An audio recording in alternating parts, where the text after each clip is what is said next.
développé beaucoup d'amour. Un intercesseur, c'est quelqu'un qui a de la compassion. A de la compassion. A de la compassion. C'est-à-dire, dès que tu vois quelqu'un dans un état, c'est-à-dire, tu es frappé dans ton cœur. Tu veux seulement à tout prix aider la personne. C'est ça un intercesseur. Un intercesseur n'est pas quelqu'un qui toise. Un intercesseur n'est pas quelqu'un qui... Achuka, c'est bon. C'est bon comme ça, c'est bien pour toi. Qu'est-ce que j'avais dit? Ça devait seulement t'arriver. Tu n'as encore rien eu. Non, un intercesseur, c'est pas ça. Un intercesseur, c'est quelqu'un qui a de l'amour, qui est animé par la compassion. Amen. Il y a beaucoup de textes qui parlent de ça. Un intercesseur est un avocat. Un intercesseur est un avocat.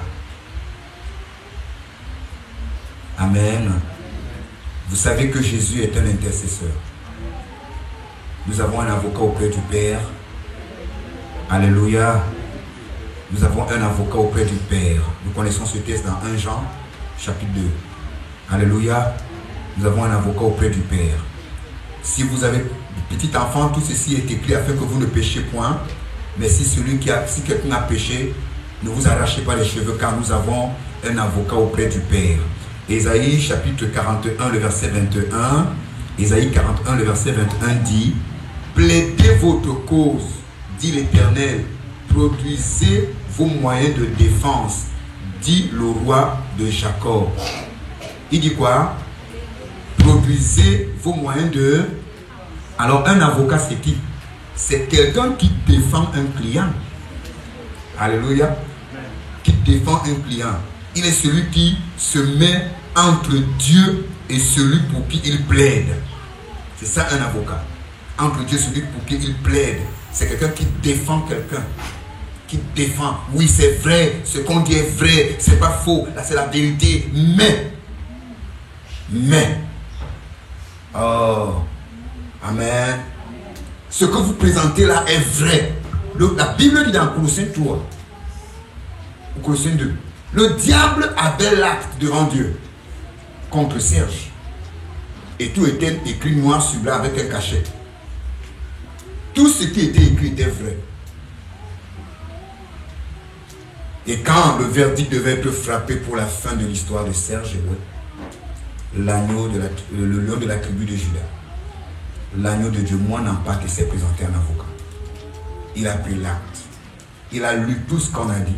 Et il a aussi présenté son acte, la croix de Golgotha. C'est vrai. Mais tu sais, Père, ce que tu dis, ce qui est dit en son sujet n'est pas faux. Mais n'oublie pas qu'il n'est pas né au paradis, il n'est pas né au ciel. Il est né sur la terre. Attends, comme David l'a dit, ma mère m'a conçu dans le péché. On est ensemble là? Ouais, comment un avocat fait? Sa mère l'a conçu dans le péché. Il a grandi auprès de qui? Quel genre d'éducation il a donné? Il a vu que l'environnement l'a déformé. C'est quelqu'un qui a un bon cœur. Si on l'aide, il peut... Non, ce n'est qu'un jaloux. Tu sais, en plus, n'oublie pas, Père, que tu l'as créé à ton image, selon ta ressemblance. Et si je le lave et je change ses vêtements et je fais habiter en lui mon esprit, ou l'esprit qui maintient le ciel assaini habite en lui, nous obtiendrons des bons fruits de lui. Quand Jésus dit ça, beau, Dieu se lève. Il appelle le diable par son nom, Nyanzele. Ndiababoboa. Menteur Satan. J'étais là en enfer. Et lavez Serge. Mettez-lui un nouveau vêtement. C'est ça le rôle d'un avocat. Il plaide. Un avocat n'accuse pas, mais il plaide. Pourrons-nous le faire? Quelqu'un m'a demandé un jour, quand je parlais du pays, il m'a dit, attends, tu es au Cameroun. Attends, tu es vraiment au Cameroun? Quand il dit, attends, comment vous voyez que le pays va mal? Le pays ne va pas mal. Ça doit être un bénétaire. Tu dis, mais je n'ai pas besoin d'être un bénétaire, je suis au Cameroun, non. Tu ne peux pas dire que tu es au Cameroun, on dit ceci, toi tu dis le contraire. Je suis obligé de dire le contraire. Parce que mes prières pour la nation porteront du fruit. Pendant que oui, nos yeux voient qu'il n'y a pas de route, moi je vais dire il y a des routes. Amen. Qui savait qu'on devait avoir le genre de stade que nous avons? Allez à PK21, regardez la prison qui est construite là-bas. Respectez. Ça veut dire en réalité, ce que mes prières feront, c'est quoi? C'est que Dieu va délivrer le Cameroun d'un gouvernement inique. Parce que ce n'est pas le Cameroun qui est maudit. Ce n'est pas le Cameroun qui est le problème, c'est le gouvernement inique qui est le problème. Alors Dieu l'enlèvera et donnera à cette nation le gouvernement qui donnera l'image d'honneur à ce pays. Et ce nouveau gouvernement, c'est qui? Ça peut être toi. Mais si tu n'as pas un cœur prêt à cela, si tu n'as pas encore traité ton cœur contre l'amour de l'argent, même si c'est toi-même qui mets à côté de l'argent là, tu vas embrouiller ça. Il y a des gens ici, on tente. On tente seulement. On tente. Ils sont dans le village. Ils sont nommés lundi. Samedi, ils ont détourné tout. Pourquoi? Parce que le cœur n'est pas converti. Le pays a besoin des hommes qui ont des cœurs d'amour pour la nation. Amen. Alléluia. Vous n'avez pas été tenté par les occultistes. C'est pourquoi parfois vous pouvez juger ceux qui sont tombés dans leur piège. Et c'est parce qu'ils vous ont déjà baratiné. Quand tu n'as pas encore atteint certaines dimensions où les choses, on te présente des choses, ne dis pas que ça ne peut pas m'arriver, non, laissez ça. Je dis bien oui. On te séduit, on te flatte. Quand tu as réussi, malgré la séduction, tu dis non, je ne cède pas. Alors là, tu peux dire merci Seigneur. Ne juge pas des gens d'apparence ou de loin. Passez par le même couloir, on saura si vous pouvez tenir. Que tu viens comme ça là. Ah, bonjour, ça va? Bonjour. Tu dors au Hilton. Toi-même, tu vois le genre où tu entres, tu vois comment tu es escorté, tu dors. Le matin, tu manges quoi? On te fait comme ça même une semaine. Tu vas aller te laver un peu à Cribir. On y va. Dans une voiture luxueuse. Après, tu te dis, tu peux adorer Satan. Depuis longtemps. Je l'adore même depuis. Pourquoi? Parce qu'on te séduit. On ne te présentera jamais Satan que c'est le diable qu'on te présente. Ils ne viendront jamais avec la marque de leur secte pernicieuse, avec le cultisme. Ils vous présenteront toujours de l'or. Ils vous gagneront du cœur, comme Sichem en a fait avec qui? Avec Dina, la fille de Jacob. Qu'est-ce qu'il a fait? Il ne lui a pas dit je vais te déshonorer. Hein. Il n'a pas dit je vais t'humilier. Hein. Il n'a pas dit je vais mettre ton dos au sol. Hein. Il a commencé à chanter le verbe qu'il fallait, le chant qu'il fallait chanter, conjuguer le verbe qu'il fallait conjuguer. Oh là là, tu as un sourire de chrysolite, une démarche de saphir, une façon. Ouais, il a dit non, laisse-moi, c'est quoi? On avait déjà emballé. Chère maman, pardon, dites à vos filles des vraies paroles chez papa. Dites à vos filles qu'elles sont jolies, elles sont belles. Appréciez vos enfants. Afin que quand le voisin du quartier vient dire autre chose, il trouvera que tu as déjà dit la chose. L'enfant n'est plus surpris. Mais un enfant à qui on n'a pas dit que je t'aime, tu es amour, tu es jolie. Et quand c'est le voisin qui le surprend, on dit oh là là, est-ce qu'on t'a dit que tu brilles comme de l'eau? Non, c'est quoi? Parle là avec moi. Oh, tu as envoyé l'enfant acheter du pain, l'enfant n'est pas rentré.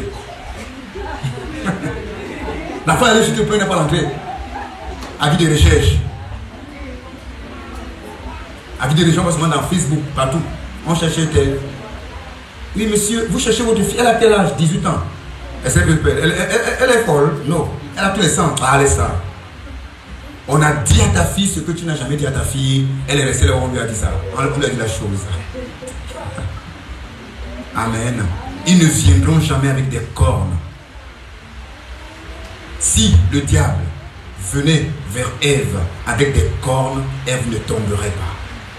Mais il est venu avec toute une galanterie, une beauté extraordinaire, un langage assidu, avec une poitrine de tablette.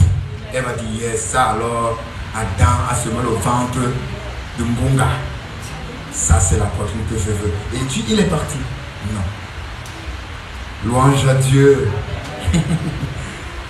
Amen. Un intercesseur est quelqu'un qui porte les fardeaux.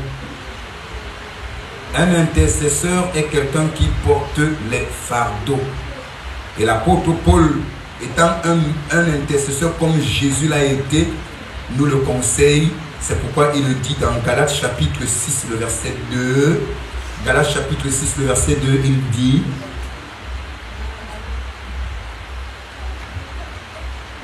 Je commence au verset 1, mais c'est le verset 2. Frère, si un homme vient à être surpris en quelque faute, vous qui êtes spirituels, reprenez-le avec un esprit de douceur. Un esprit de douceur. Et après il dit, prends garde à toi-même de peur que tu ne sois aussi tenté. Portez-vous, verset 2, portez-vous les fardeaux les uns des autres et vous accomplirez ainsi la loi de Christ. Galates 6, 2. Galates chapitre 6, le verset 2. Un intercesseur, c'est qui? C'est quelqu'un qui porte des fardeaux. Porter des fardeaux veut dire quoi? C'est-à-dire quelqu'un qui porte des problèmes des gens à cœur. Qui porte des problèmes des gens à cœur. C'est pas qu'on dit à quelqu'un, on a dit à une dame un jour, madame, vous n'êtes plus en bonne santé, il faut que vous suivez un régime. Il vous faut suivre un régime, madame. Quand vous sortez ici, il faut suivre un régime. Elle était chez un médecin. Le médecin lui a dit non, ta santé n'est plus bonne, tu dois suivre un régime. Comme tu sors là, madame, allez suivre un régime. Cette dame n'a pas compris. Quand elle sort, paf, elle trouve une femme qui sort du marché avec un régime de plantain, elle s'est mise à suivre. Elle s'est mise à suivre le régime. Elle a vu la dame avec le régime de plantain, elle s'est mise à suivre. Non, quand on dit porter des fardeaux, le pasteur a dit dimanche qu'il faut porter des fardeaux, frère. On va déplacer quoi? Ton canapé, ton salon. Tu veux déménager. Parce qu'on a dit de porter les fardeaux, c'est pas ça qu'on a parlé. C'est pas de ça qu'il s'agit. On parle ici de porter à cœur les soucis, les besoins, les problèmes des personnes. Bien-aimés, aimons-nous. Et nous verrons combien cet amour produira dans nos familles, dans nos maisons et dans tout ce que nous entreprenons. Alléluia. Je n'ai pas entendu le cri de l'église. Gloire à Jésus. Gloire à Jésus. Un intercesseur est un veilleur. Un intercesseur est un veilleur. Veilleur qui veut dire aussi sentinelle. Un intercesseur est un veilleur. Un intercesseur dans Isaïe 58, verset 12. Les tiens rebâtiront sur des anciennes ruines. Tu relèveras les fondements antiques. On t'appellera réparateur des brèches, celui qui restaure les chemins, qui rend le pays habitable. Alors, un intercesseur est un veilleur ou encore il est celui qui se met à la brèche. Un intercesseur, c'est celui qui se met à la brèche. Qu'est-ce que c'est que la brèche? Est comme un trou. La brèche est un trou dans le mur. Si vous construisez une maison et que vous réussissez à mieux la garder, vous n'aurez pas la présence des souris. Mais dès qu'il y a un trou, les souris commencent à passer par là. La brèche, c'est quoi? Le trou. C'est comme le trou dans le mur. C'est ça la brèche. Le trou dans le mur. Amen. Donc un veilleur, un intercesseur est quelqu'un qui fait comment? Qui se met à la brèche. Qui se met à la brèche. Et il faut savoir que la brèche peut être causée par toi-même et par le diable. C'est-à-dire par inadvertance, par le manque de l'éveil, tu peux causer toi-même un problème dans ta maison, dans ta vie. Amen. Voyez un peu, quels sont ceux qui ont les enfants à l'école primaire? Quand ils gomment leur cahier, il n'y a pas le trou. Hein? Est-ce qu'on a besoin de gommer le cahier avec la gomme et la salive? Ils mettent la salive, ils gomment. Non seulement ils ne fassent même rien, mais ils percent. Ils ont créé la brèche eux-mêmes. Que Dieu vous aide encore à acheter l'autre cahier. Que Dieu vous aide à être prêt à acheter encore d'autres cahiers parce qu'il perce toujours. Voyez, donc on peut causer nous-mêmes des brèches dans notre vie. Donc on peut s'exposer au danger. Mais il faut aussi savoir quoi? Le diable est celui qui cause et qui crée des brèches. Alléluia. Oui. Mais quand il y a des brèches, lorsque l'intercesseur fait son travail, il bouche ces trous. Amen. C'est pourquoi la Bible appelle Jésus, on dit quoi? Réparateur, réparateur. Oui, on peut avoir percé le mur, on le répare, on le ferme. Amen. Alléluia. Oui, un intercesseur, c'est celui qui fait comment? Qui bouche, qui ferme les brèches par son travail d'intercession. Vous savez que quand Noé était ivre, l'ivresse a mené Noé à ne pas se rendre compte qu'il était nu. L'un de ses fils est venu. Il n'était pas un intercesseur, il était journaliste, reporter. Oh, quelqu'un est avec moi? Quand il est voilà, le premier journaliste, reporter, et des mauvaises chaînes surtout. Quand il voit la nudité, il dit allô, allô, mais ici, il est 12 heures, le journal. Il est 12 heures, le journal. Et il a sorti lui-même le générique de son journal. Et il a donné le titre. Alléluia. Mais lorsque ses frères aînés sont venus, qu'est-ce qu'ils ont fait? Ils n'ont pas fait pareil. Ils ont couvert la nudité. Un intercesseur, c'est qui? C'est quelqu'un qui couvre qui ferme, qui bouche la brèche. Qui bouche. Amen. Un intercesseur est un négociateur. Un intercesseur est un négociateur. On se comprend, n'est-ce pas, quand on parle de la négociation? Amen. Un intercesseur est un négociateur. Un intercesseur, c'est quelqu'un qui négocie avec Dieu. Qui négocie avec Dieu. C'est quelqu'un qui amène Dieu à changer de décision. C'est quelqu'un qui amène même Dieu à se repentir. Amen. Hein? Qui amène Dieu à se repentir. C'est-à-dire amener à se repentir. Dieu ne se repent pas parce qu'il a péché. Hein? Mais se repentir dans le sens de Dieu, c'est de l'amener à changer de décision, l'amener à ne pas faire le mal qu'il a prévu faire. Amen. Arrêter de ne pas faire ce qu'on a prévu faire, c'est se repentir. Amen. Je prends l'exemple ici. Lisons dans Exode chapitre 32. Il y a eu plusieurs personnes qui l'ont fait, mais je prends simplement des exemples comme ça. Exode 32, le verset 11 à 14, je vais lire pour nous. Gloire à Dieu. Moïse implora l'Éternel son Dieu et dit: pourquoi, ô Éternel, ta colère s'enflammera-t-elle contre ton peuple que tu as fait sortir du pays d'Égypte par une grande puissance et par une main forte? Pourquoi les Égyptiens diraient-ils: c'est pour leur malheur qui les a fait sortir, c'est pour les tuer dans les montagnes et pour les exterminer de dessus la terre? Reviens de l'ardeur de ta colère, répands-toi du mal que tu veux faire à ton peuple. Souviens-toi d'Abraham, d'Isaac et d'Israël, tes serviteurs auxquels tu as dit, en jurant par toi-même: je multiplierai votre postérité comme les étoiles du ciel. Je donnerai à vos descendants tout ce pays dont j'ai parlé et ils le posséderont à jamais.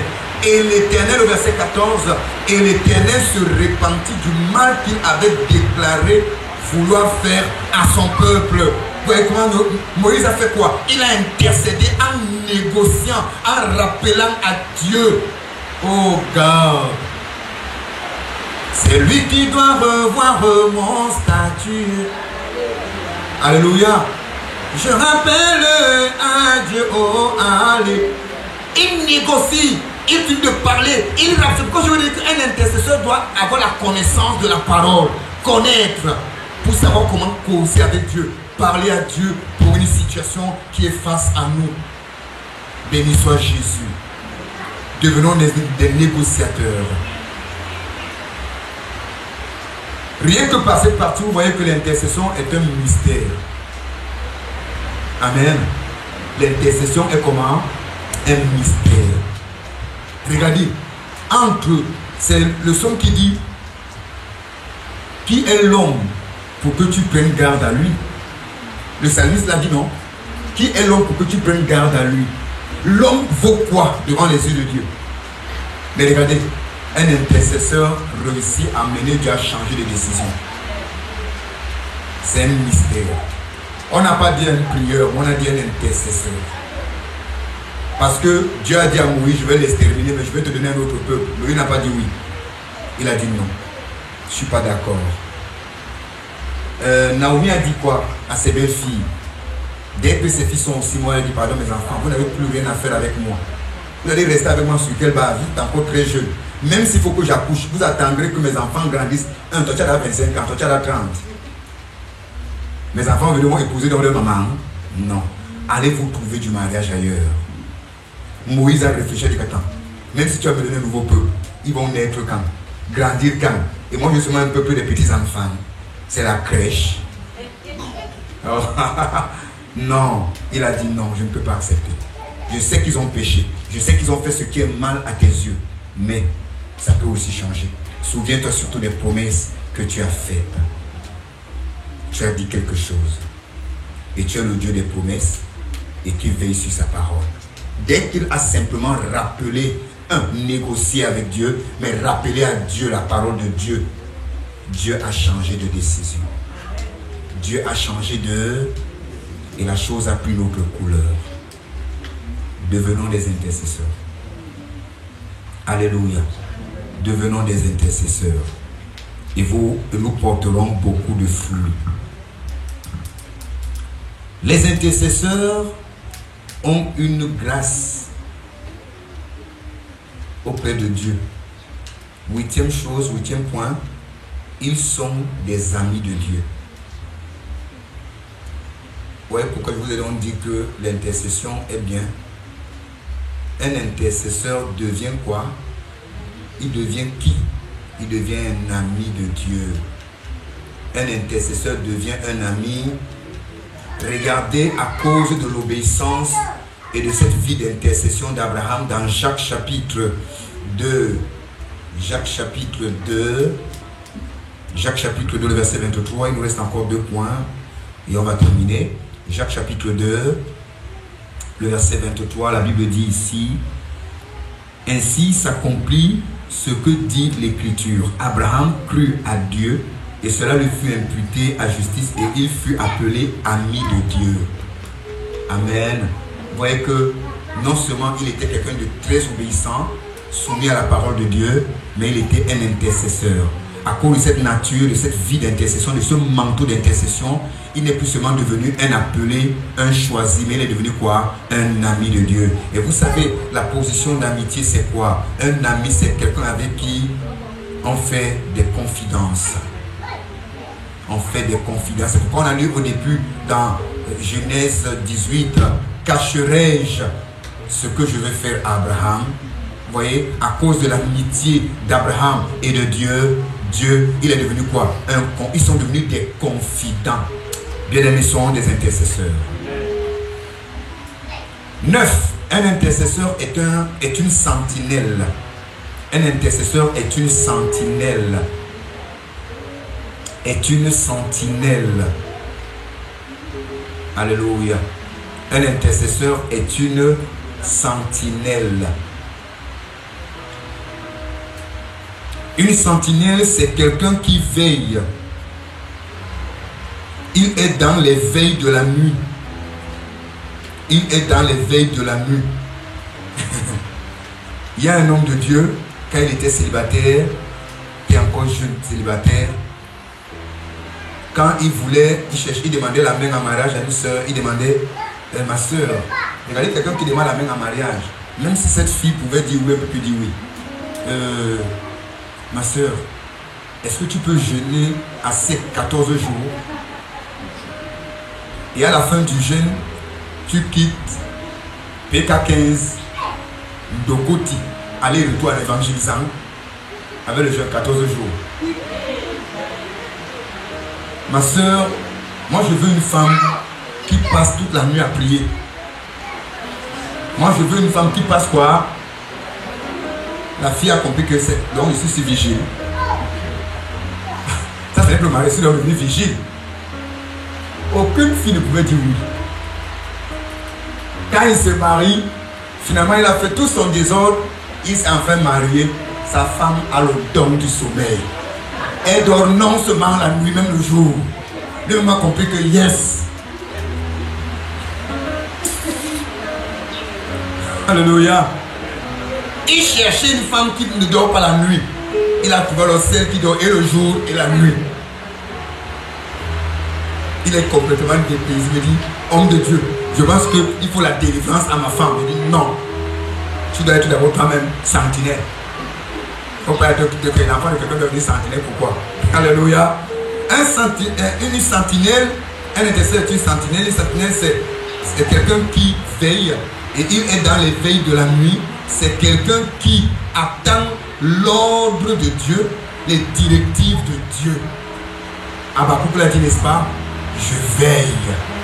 À mon poste, je fais comment? Je veille. Pourquoi? Pour entendre ce que Dieu me dirait et comment je vais répliquer. Alléluia. 10. Un intercesseur, réveillez ceux qui dorment, je vous en prie.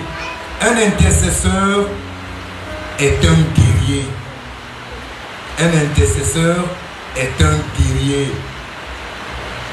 Et quand on parle d'un guerrier, on parle d'un combattant. Un combattant. Un intercesseur est un guerrier, est un combattant. Un intercesseur est une personne qui détruit facilement les affaires du diable, les projets de Satan. Un intercesseur, c'est quelqu'un qui détruit facilement les affaires du diable. Nous avons l'exemple de qui? De Gédéon. Dans Juge 6, 12. Comment est-ce que Dieu a appelé Gédéon? Vaillant guerrier. Alléluia. Vaillant guerrier. Un intercesseur est un vaillant guerrier. Regardez l'acte que Gédéon a posé. Quand Dieu lui a révélé, comme tu vois, le malheur que vous vivez à cause des Madianites vient de vous-même, car vous avez abandonné Dieu en adorant des dieux étrangers. Alors écoute, je ne peux pas venir intervenir tant qu'il y a des idoles, tant qu'il y a des autels sataniques, des autels maléfiques, des autels des dieux étrangers dans votre ville, dans votre pays, dans votre maison.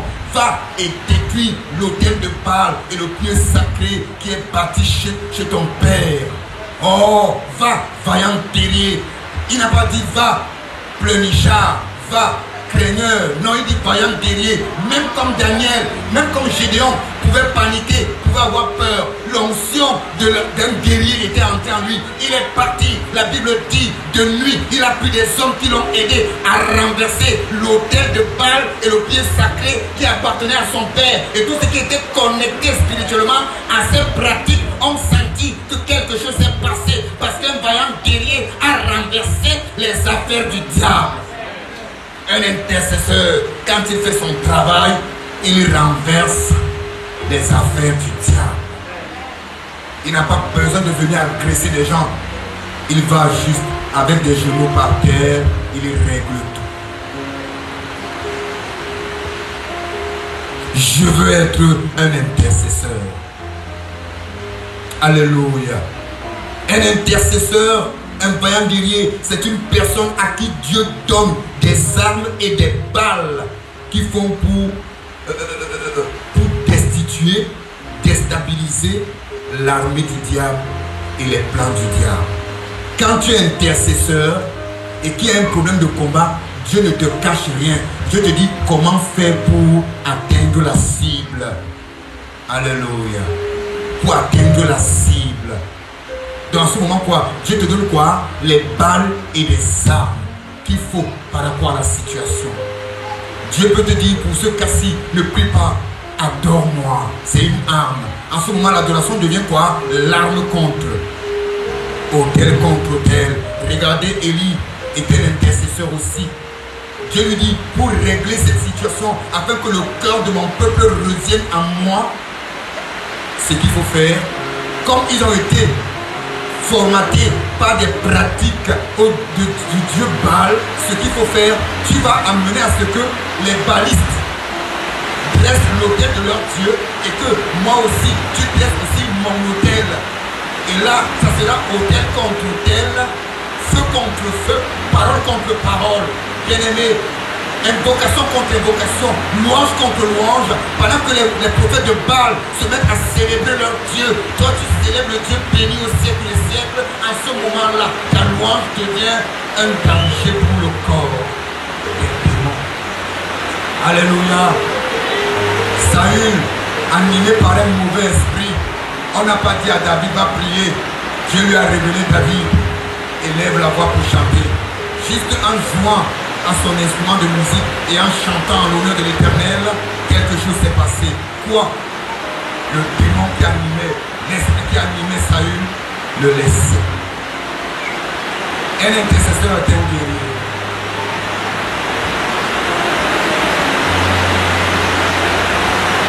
Alléluia. Quand nous développons une vie d'intercession, nous découvrons beaucoup de choses qui étaient cachées. Et même dans la vie d'intercession, nous découvrons véritablement notre appel et même les dons qui sont en nous. La vie d'intercession t'amène à découvrir en réalité la grâce de Dieu qui est sur toi, le don de Dieu qui est en toi. Nous avons une femme dans Luc chapitre 2, le verset 36 et la suite. La Bible parle d'une femme qui a passé son temps dans la maison de Dieu à intercéder, qu'on appelait Anne.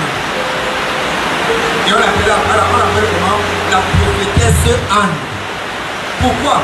Parce qu'elle s'est consacrée à la prière et la vie de l'intercession a développé en elle, a fait découvrir en elle le don prophétique ou le ministère prophétique. Alléluia. J'avais beaucoup de choses à dire là-dessus. J'ai encore beaucoup de choses à vous dire, mes frères et sœurs, par rapport à ce sujet, le manteau de l'intercession. Allons au-delà de la prière, donnons-nous maintenant à l'intercession, que Dieu bénisse sa parole, qu'il sanctifie sa parole et qu'il nous donne de devenir des hommes et des femmes dans une vie d'intercession. Est-ce qu'on peut acclamer la parole?